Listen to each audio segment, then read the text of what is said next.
परिपूर्णता क्लासेस में आप सभी का एक बार फिर से बहुत बहुत स्वागत है।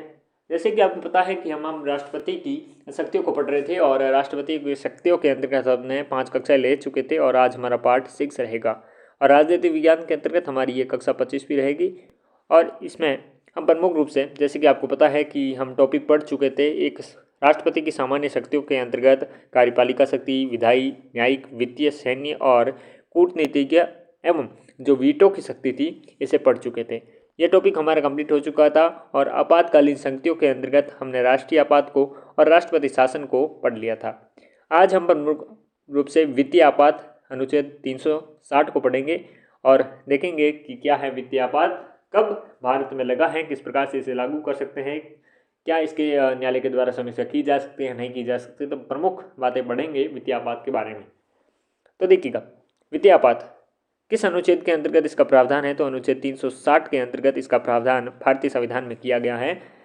यदि देश की वित्तीय स्थायित्व पर, क्या करे, वित्तीय आपके देखिएगा, देश की वित्तीय स्थायित्व पर या साख को खतरा पहुंच जाए, तो इस स्थिति में या फिर संभावना भी हो, या खतरा पहुंचे या खतरा पहुंचने की संभावना भी हो, तो राष्ट्रपति को ऐसे संभावना हो जाए तो कार्यपालिका के सामान्य परामर्श पर, किसकी, कार्यपालिका की सामान्य परामर्श पर राष्ट्रपति के द्वारा संपूर्ण देश अथवा उसके किसी भी भाग में वित्तीय संकट की उद्घोषणा कर सकते हैं या वित्तीय आपात की उद्घोषणा कर सकते हैं अनुच्छेद 360 के अंतर्गत। पहले कार्यपालिका की परामर्श से कौन कर सकता है, राष्ट्रपति कर सकता है। कहाँ कर सकता है, संपूर्ण देश पे कर सकता है, किसी विभाग में कर सकता है, ठीक है। चलिए, इसे 2 माह के भीतर पारित होने के बाद यहाँ पर क्या करना होगा, इसे कंटिन्यू जारी रखने के लिए 2 माह के भीतर संसद के समक्ष रखा जाना आवश्यक है, ठीक है। संसद के किसी भी सदन में रख सकते हैं, संसद के दोनों सदनों के द्वारा साधारण बहुमत से, किस बहुमत से, साधारण बहुमत से। आपको बता दिया जाए, एक आपने पढ़ा राष्ट्रीय आपात पढ़ा, एक आपने पढ़ा राष्ट्रपति शासन, राष्ट्रपति शासन, ठीक है ना। एक आप पढ़ रहे हैं वित्तीय आपात।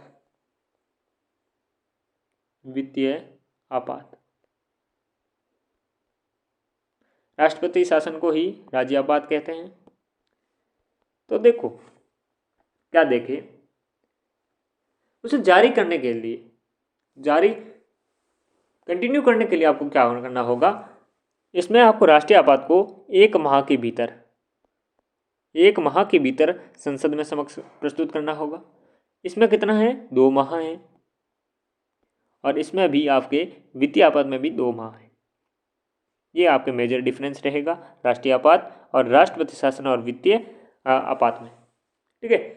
दूसरी बात, क्या इसमें कौन सा चाहिएगा, विशेष बहुमत चाहिएगा, आपके विशेष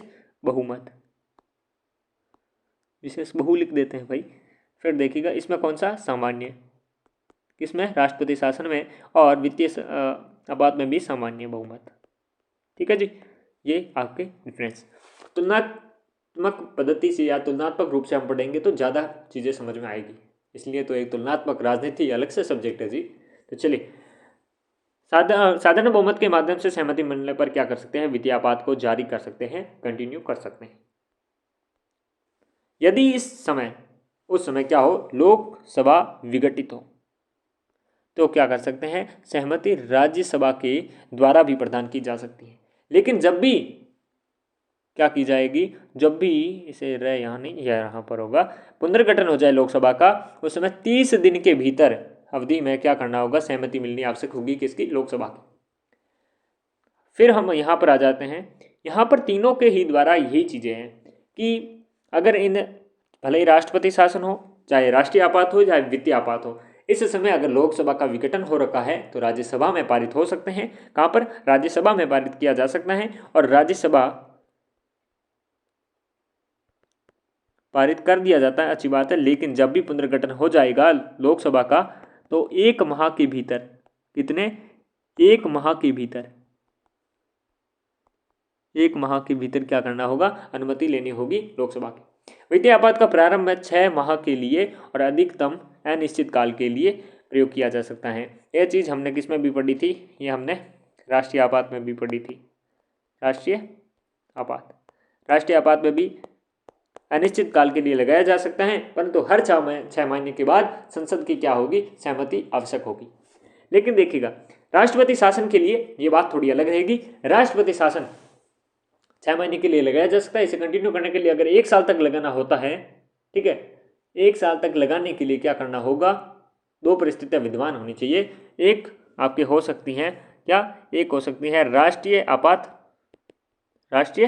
आपात चल रहा हो उस समय, और दूसरी ये बात कि केंद्रीय निर्वाचन आयोग मना कर दे उस राज्य में चुनाव करने के लिए, ठीक है ना। तो इस परिस्थिति में क्या कर सकते हैं, 1 वर्ष तक क्या कर सकते हैं, कंटिन्यू तक चला सकते हैं राष्ट्रपति शासन। अगर 3 वर्ष के लिए अधिकतम सीमा है, 3 वर्ष तक, 1 वर्ष तक तो ऐसे भी चला सकते हैं, ठीक है ना। अगर 3 वर्ष के लिए चलाना है तो ये चीज़ होगी। अगर 3 वर्ष से ज़्यादा तक आपको कंटिन्यू करना होगा तो आपको संशोधन करना होगा, किसमें, आपको संशोधन करना होगा संविधान में, ठीक है ना। ये चीज़ समझिएगा।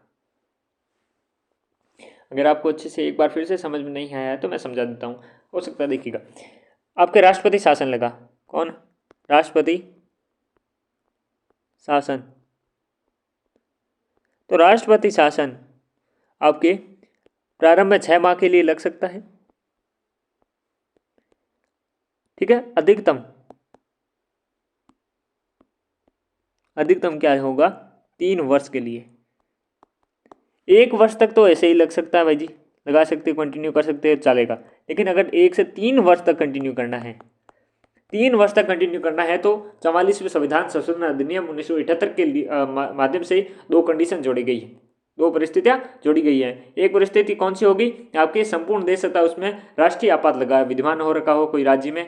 दूसरी बात क्या है, केंद्रीय निर्वाचन आयोग के द्वारा वहां पर चुनाव कराने से इनकार कर दिया हो, ठीक है ना। तो ये 2 कंडीशन होगी। अगर 1 वर्ष से आपको 3 वर्ष तक कंटिन्यू करना रहेगा, किसे, आपके राष्ट्रपति शासन को, ठीक है। और बात करें 3 वर्ष से अगर ज़्यादा तक कंटिन्यू रखना है किसे, राष्ट्रपति शासन को, तो संविधान में संशोधन करना होगा, ठीक है। ये चीज़ आपको समझ में आ गई होगी। वित्तीय आपात के बारे में क्या पढ़ा, 6 माह के लिए और अधिकतम कितने भी अनिश्चित काल के लिए प्रयोग किया जा सकता है। ये बात राष्ट्रीय आपात में भी है और राष्ट्रीय जो ये वित्तीय आपात है इसमें भी है, ठीक है। लेकिन आपके राष्ट्रपति शासन में थोड़ा अलग रहेगा, वो चीज़ भी समझ चुके हैं। उद्घोषणा के प्रभाव क्या क्या रहेंगे। पहला तो ये रहेगा कि केंद्र के द्वारा आर्थिक दृष्टि से राज्यों को निर्देश जारी किए जा सकते हैं, ठीक है ना।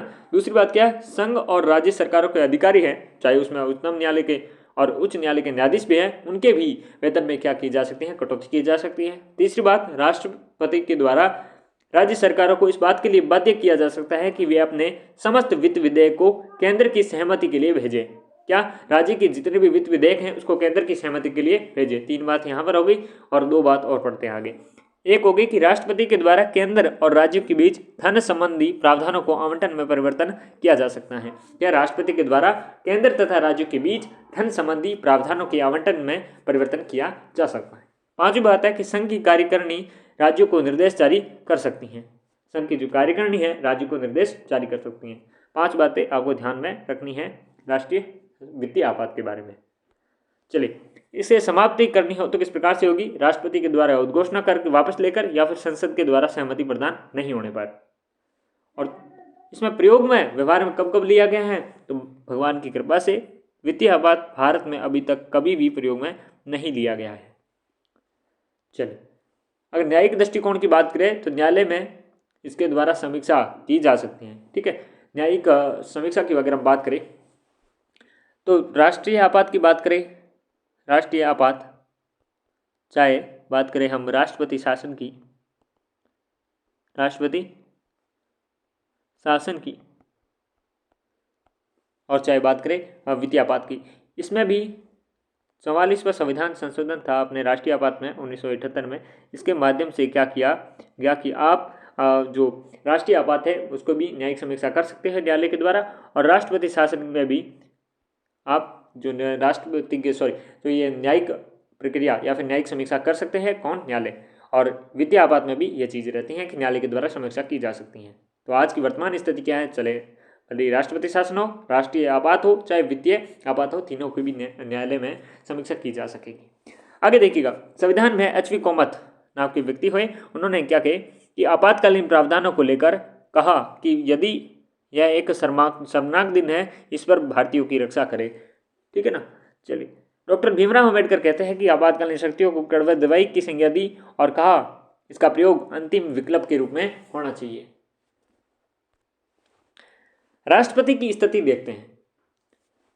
टॉपिक को कंप्लीट करने की अब और जा रहे अग्रसर हैं। अब राष्ट्रपति की स्थिति को समझ लेते हैं शॉर्ट में। एक है आपके वित्तीय प्रमुख के रूप में और एक है नाम मात्र के प्रमुख के रूप में। ठीक है ना। तो देखिएगा, सबसे पहले वास्तविक प्रमुख के रूप में देखते हैं किस प्रकार से कार्य करता है राष्ट्रपति। अनुच्छेद 53 के अंतर्गत भारतीय संघ की कार्यपालिका शक्ति राष्ट्रपति में क्या की गई है? निहित की गई है, जिसका प्रयोग वह स्वयं अपने अधीनस्थों के माध्यम से करता है। फिर अनुच्छेद 74 के अंतर्गत राष्ट्रपति को इसके समस्त कार्यों की सहायता हेतु या सलाह प्रदान करने के लिए एक मंत्रिपरिषद होगी और जिसका अध्यक्ष कौन होगा? प्रधानमंत्री होगा। अगला क्या है? 361 के अंतर्गत राष्ट्रपति को व्यक्तिगत कार्यों के लिए उन्मुक्ति प्रदान की गई है और जिसके अनुसार राष्ट्रपति के कार्यकाल के दौरान उस पर दांडिक कार्यवाही नहीं की जा सकती। क्या नहीं की जा सकती? दांडिक कार्यवाही। कितना नहीं गंदा लिखा है।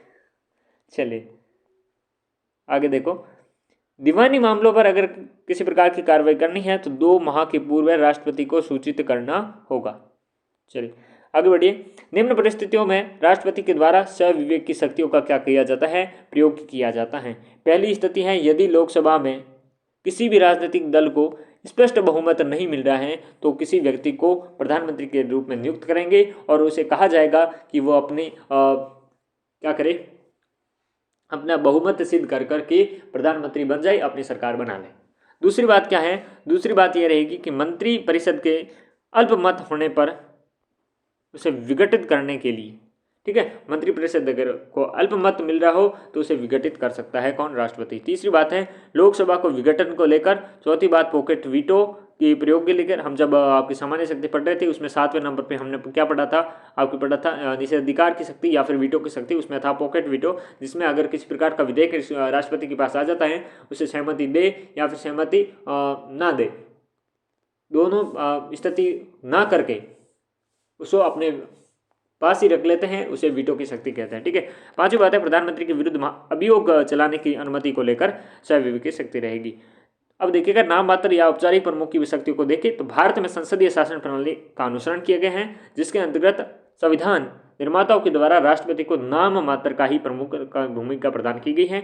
डॉक्टर भीमराव अम्बेडकर के अनुसार भारत में राष्ट्रपति वही स्थिति रखता है जो ब्रिटिश का सम्राट रखता है। 42वां संविधान संशोधन अधिनियम 1976 के माध्यम से राष्ट्रपति को मंत्रिपरिषद की सलाह मानने के लिए बाध्य कर दिया गया।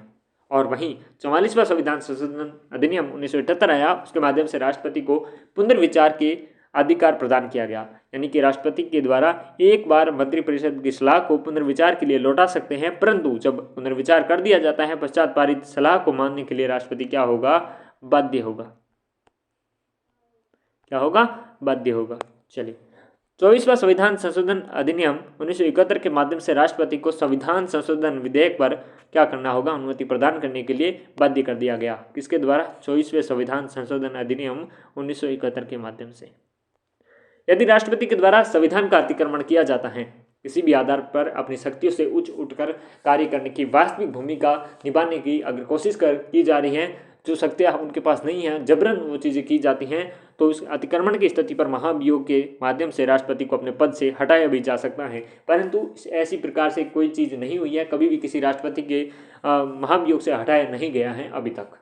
चलिए, यह था आपकी राष्ट्रपति की संपूर्ण शक्तियाँ, चाहे वो सामान्य शक्ति हो, चाहे आपके कौन सी वित्तीय या आपातकालीन शक्तियाँ हो गई हो और सामान्य शक्ति, वो हमने पढ़ी। और सारे के सारी ये जो राष्ट्रपति आपात, राष्ट्रीय आपात और वित्तीय आपात सारे टॉपिक हमने कंप्लीट कर चुके हैं। अब बस एक और वीडियो लेंगे राष्ट्रपति के संदर्भ में, जितने भी राष्ट्रपति हुए उनके बारे में पढ़ेंगे कि उनका कार्यकाल क्या रहा था, उनके बारे में क्या विशेष बातें रही थी, क्या प्रश्न आ सकते हैं एग्जाम में। इस प्रकार से सारी चीज़ें हम कंप्लीट करेंगे अगले वीडियो में। बस इस वीडियो में इतना ही, मिलते हैं नेक्स्ट वीडियो में बहुत जल्द। तब तक के लिए नमस्कार, जय हिंद।